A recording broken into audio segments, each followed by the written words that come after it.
Welcome back to my vlog.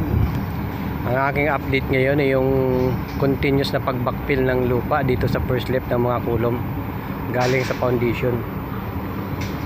Halos naka 70% na yung backfilling dito. Balang naiwan na lang kasi dito na balance ay ito dito sa zone 3 dito. Yun na lang naiiwan ng mga kulom sa first left na balance. Kaya masasabi natin na nakaka 70% na sa backfill sa first left ng kulom galing sa foundation. Ayan mga kabakal, yan na lang kasi yung natitira na kulom.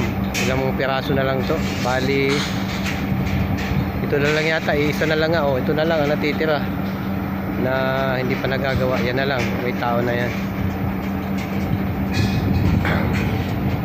Ito naman, andito yung bako dito, may isa pang bako dito na tuloy-tuloy nagbabakpil. Ayan mga kabakal, bali ito yung unang backfill kasi may pangalawang backfill yan galing doon sa biga natin na kinukuha na elevation. Kapag yan ay nabigaan na lahat sa ground beam at kumpleto na katulad ng mga in-upload ko nauna, ganun yung mangyayari din dito. Kaya nga pala ang lapad nito ay 4.8 hectares ha. Yung building lang yun mga kabakal. Tapos itong area na to dito sa may zone 3, ayan na lang din yung medyo malalim. Ayan dito.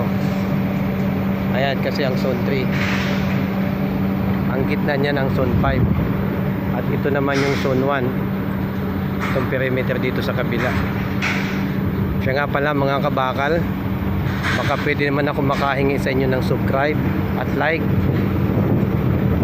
Sa ganon, mahit ko ang aking 1,000 subscriber. Nang sa ganon ay mamonetize ang aking YouTube channel. Tatanawin ko itong malaking utang na loob sa inyo mga viewers at mga subscribers. Maraming salamat. Ako ay nag-uumpisa pa lang sa ganitong pag-upload ng mga videos. Sana magustuhan ninyo. At ang aking kino-content lagi ay yung related sa trabaho tungkol sa construction. Ayan yung ating bako. Nagpahinga lang siya. Tuloy pa rin yung backfill. Araw-araw nagbabackfill dito mga construction. Napakalaking project nito. Dito lang yan sa... Hey guys, welcome to my vlog guys. Welcome my friend. Guys. Shout out sa iyo tropa. Kahit kaya ko guys, bye bye guys. At ito tuloy tayo sa pag-video. Ito tayo doon. Nasa gitna pala ako ng project na to. Nasa bandang gitna ako. Ito na. Ayan mga kabakal. Hanggang dito na lamang at maraming salamat at God bless sa ating lahat. Naway pagpalain tayo ng buong may kapal sa lahat ng pagkakataon. At lagi po tayo mag-iingat sarili natin. At muli, magandang hapon. Hanggang dito na lang aking video. Bye bye.